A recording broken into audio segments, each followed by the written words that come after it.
पढ़ने वाले हैं क्लास 10 साइंस के चैप्टर 2 एसिड बेस और सॉल्ट के बारे में। तो स्टार्ट करते हैं। There are 118 element known to us at present. Actually आज के टाइम पे जो पीरियडिक टेबल के अकॉर्डिंग एलिमेंट्स फाइंड आउट हुए हैं वो है 118 एलिमेंट्स। अब हर एक एलिमेंट की अपनी अपनी केमिकल प्रॉपर्टीज है, तो उसी के बेसिस पे बताया है। On the basis of their chemical properties all the compounds can be classified into 3 groups. यानी कि एलिमेंट्स की केमिकल प्रॉपर्टीज के बेसिस पर उनको 3 ग्रुप्स में डिवाइड किया गया है, एसिड, बेस और सॉल्ट। नंबर 1 है एसिड, नंबर 2 बेस और नंबर 3 सॉल्ट। अब हम जानने वाले हैं कि किस तरीके से हम आइडेंटिफाई करते हैं, जानते हैं कि कौन सा सब्सटेंस एसिडिक है, कौन सा सब्सटेंस बेस है। तो indicators for testing acids and bases. An indicator is a dye that changes colour when it is put into acid और बेस। एक इंडिकेटर एक तरीके की डाई होती है जिसको एसिडिक या बेसिक सॉल्यूशन में डाला जाता है और जिसके थ्रू ये पता चल जाता है कि ये सॉल्यूशन एसिड है या फिर बेस है। इसके आगे an indicator gives different colour in acid और बेस। जिस भी सॉल्यूशन में वो इंडिकेटर डाला जाएगा, मान लो एसिडिक सॉल्यूशन में वो इंडिकेटर डाल दिया तो वो उसके अकॉर्डिंग कलर चेंज कर लेगा। बेसिक सॉल्यूशन में वो इंडिकेटर डाल दिया तो वो उस बेस के अकॉर्डिंग कलर चेंज कर लेगा। There are 3 most common indicators to test for acid and bases. अब 3 most common indicators बताए गए हैं जिनके थ्रू हमें ये पता चल जाता है कि वो सब्सटेंस या सॉल्यूशन एसिडिक है या फिर बेस है। Number 1 litmus paper, number 2 Maithil orange और नंबर 3 फिनोल्फ्थलीन। जैसा कि हमने बताया कि litmus paper, actually litmus paper एक लिचिन प्लांट के थ्रू हमें ऑब्टेन होता है। लिचिन प्लांट के थ्रू उसे हम फाइंड आउट कर पाते हैं। दूसरा मैथिल ऑरेंज, ये एक केमिकल लैबोरेटरीज में टेस्टिफाई किया गया था। नंबर 3 फिनोल्फ्थलीन, मतलब इसको भी लैबोरेटरीज में फाइंड आउट किया था, बनाया गया था। The most common indicator used for testing acid and base is in the laboratory is the litmus paper. देखो, अगर हम बात करें सबसे ज्यादा और सबसे कॉमनली यूज होने वाले इंडिकेटर्स की, तो वो है लिटमस पेपर। जैसा कि अभी मैंने बताया कि लिटमस पेपर एक लिचिन प्लांट से मिलता है, ये एकदम नेचुरल होता है। और उसके बाद an acid turns blue litmus to red. अब मान लो कि हमने लिटमस पेपर को एसिडिक सॉल्यूशन में डाल दिया, तो क्या होगा कि वो ब्लू लिटमस को रेड में कन्वर्ट कर देगा। इसके बाद अब base turns red litmus to blue. अब मान लो कि हमने उस लिटमस पेपर को बेसिक सॉल्यूशन में डाल दिया, तो उस केस में क्या होगा, रेड लिटमस टू ब्लू।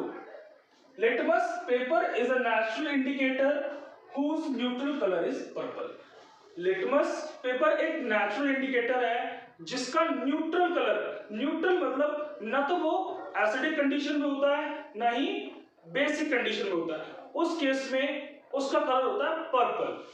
तो अब तक हमने जाना कि किस तरीके से लिटमस पेपर एसिड और बेस में कलर चेंज कर देता है। तो एसिड में litmus paper blue to red हो जाता है और बेसिस में रेड टू ब्लू हो जाता है। तो अब हम आगे पढ़ने वाले हैं एक सिंथेटिक इंडिकेटर जो कि मैन मेड है, Maithil orange. It is a synthetic indicator. The neutral colour of Maithil orange is orange. Maithil orange एक सिंथेटिक इंडिकेटर है और इसका न्यूट्रल कलर, यानी कि जब ना ये एसिडिक सॉल्यूशन में होता है ना ही बेसिक सॉल्यूशन में, उस कंडीशन में इसका न्यूट्रल कलर होता है orange. The color changes which take place in methyl orange are as follows. अब किस तरीके से methyl orange में कलर चेंजेस होते हैं इसके बारे में हम पढ़ने वाले हैं। Methyl orange indicators give red color in acid solutions. तो methyl orange जो होता है वो acid solutions के साथ red color दिखाता है। और उसके बाद methyl orange indicators give yellow colour इन बेसिक सॉल्यूशन। अगर हम बात करें कि बेसिस के साथ भाई क्या नाम है मैथिल ऑरेंज बेसिस के साथ कैसा कलर शो करता है, तो वो येलो कलर शो करता है। कैसा कलर शो करता है? येलो कलर शो करता है। और इसके बाद तीसरा और आखिरी इसके बारे में जानने वाले हैं फिनोल्फिथिलीन। ये भी एक सिंथेटिक इंडिकेटर है जो कि मैन मेड है। ये जैसे कि मैंने बताया कि मैथिल ऑरेंज, फिनोल्फिथिलीन ये लिटमस पेपर की तरह नेचुरल नहीं है कि हम इनको भी नेचुरल लिख दें। इस बात का हमें ध्यान रखना है। The neutral colour of phenolphthalein is colourless. Neutral से मतलब होता है ना तो वो एसिडिक सॉल्यूशन में हो ना ही बेसिक सॉल्यूशन में हो। तो उस केस में ये कलर शो करता है कलरलेस, यानी कि ये कोई कलर शो नहीं करता जब ये न्यूट्रल होता है। इसके आगे पढ़ने वाले हैं the colour changes which takes place in phenolphthalein indicator are given below. अब किस तरीके से फिनोल्फिथिलीन के साथ कलर चेंजेस होते हैं? Phenolphthalein indicator is a colourless in acidic solution. तो ये तो मैंने पहले ही बता दिया था कि भाई एसिडिक सॉल्यूशंस में ये कलरलेस रिप्रेजेंटेशन देता है। और उसके बाद फिनोल्फिथिलीन इंडिकेटर्स गिव पिंक कलर। ये देखो, ये चीजें सीरियसली ये चीजें एग्जाम के लिए बहुत ज्यादा इंपॉर्टेंट है और खास तौर से 1 नंबर के क्वेश्चंस में बहुत जल्दी से पूछ ली जाती हैं। तो phenolphthalein indicators gives pink color in basic solution। तो बेसिक सॉल्यूशंस में ये पिंक कलर शो करता है। And there is also a acid base indicator known as universal indicator. तो एक यूनिवर्सल इंडिकेटर और भी है जिसका नाम है पीएच स्केल, जिसके थ्रू हम जानते हैं कि वो सॉल्यूशन कितना ज्यादा और कितना कम एसिडिक है, कितना ज्यादा है, कितना कम बेसिक है। अब तक हमने पढ़ा नेचुरल और सिंथेटिक इंडिकेटर्स के बारे में और हमने जाना कि किस तरीके से नेचुरल और सिंथेटिक इंडिकेटर्स एसिडिक और बेसिक सॉल्यूशन में कलर्स चेंज कर देते हैं। आई होप आप सभी कॉपी और पेन लेकर के बैठे हों। अब हम पढ़ने वाले हैं name of 2 natural indicators, turmeric and red cabbage. Very important for the objective questions. इसके बाद है olfactory indicators, those substance whose smell change in acidic or basic solution are called olfactory indicator। यानी वो सब्सटेंस जिनकी smell change हो जाती है, acid में अलग, बेस में अलग, उन्हें ऑल्फैक्टरी इंडिकेटर्स बोलते हैं। एग्जांपल है ऑनियन एंड वनीला। इसके बाद जैसा कि कुछ टाइम पहले मैंने बताया था कि एक यूनिवर्सल इंडिकेटर भी होता है जिसका नाम होता है पीएच स्केल।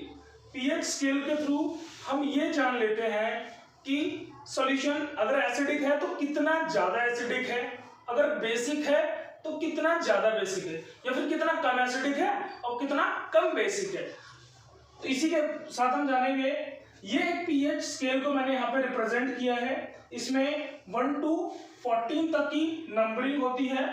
और हाँ, एक चीज और, इसको सोरेनसन नाम के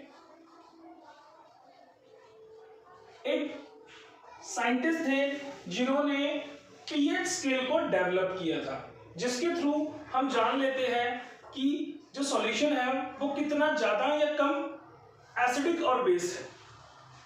जैसे कि अब देखते हैं 7, ये बिल्कुल मिडिल पॉइंट है। 7 पे ये न्यूट्रल रिप्रेजेंट करता है। इट मींस ना तो अगर मान लेते हैं कि पीएच स्केल को हमने किसी सॉल्यूशन में डालकर देखा और पीएच स्केल पे 7 नंबर शो हो रहा है, तो वहां पर हम समझेंगे कि ये एक न्यूट्रल सॉल्यूशन है, ना ही एसिड ना ही बेस। इसके अलावा हम देखेंगे कि अगर लेस देन 7 की ओर बढ़ रहा है तो सॉल्यूशन धीरे धीरे एसिडिक होता चला जाएगा।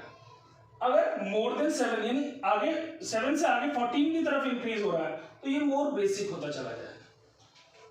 ये चीज याद रखेंगे कि इसको सोरेनसन नाम के एक साइंटिस्ट ने डेवलप किया था। इसके बाद अब किस तरीके से ये पीएच स्केल कलर्स को शो करता है एसिड सॉल्यूशंस में, पहले ये समझेंगे। देखो ये तो मैंने बता ही दिया कि 7 पे न्यूट्रल शो कर रहा है, ना ही एसिडिक है ना ही बेस है। अब जैसे मान लो कि पीएच स्केल पे 0 शो कर रहा है, तो ये समझ लेंगे कि डार्क रेड, 0 पे डार्क रेड शो कर रहा है, तो समझ लेंगे ये बहुत ही ज्यादा एसिडिक है और ये अब नॉर्मल एसिड नहीं है। उसके बाद अगर 1 और 2 शो करता है, तो ये 1 और 2 पे रेड शो करता है, तो समझ लेंगे कि हाँ अब सॉल्यूशन एसिडिक है, लेकिन उतना ज्यादा एसिडिक नहीं है जितना कि डार्क रेड पे शो कर रहा है।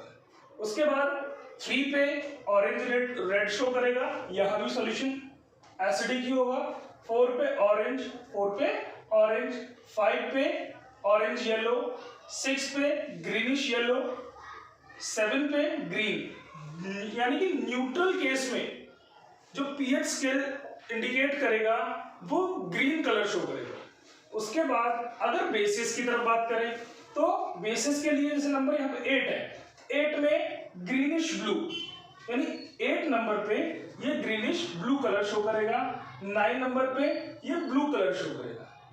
10 पे नेवी ब्लू, 11 पे पर्पल, 12 पे डार्क पर्पल, 13 पे वॉयलेट और 14 पे भी वॉयलेट। आई होप आपको सारे टॉपिक्स अच्छे से समझ में आए हो। अगर वीडियो अच्छी लगी हो तो लाइक करें, सब्सक्राइब करें। Thank you.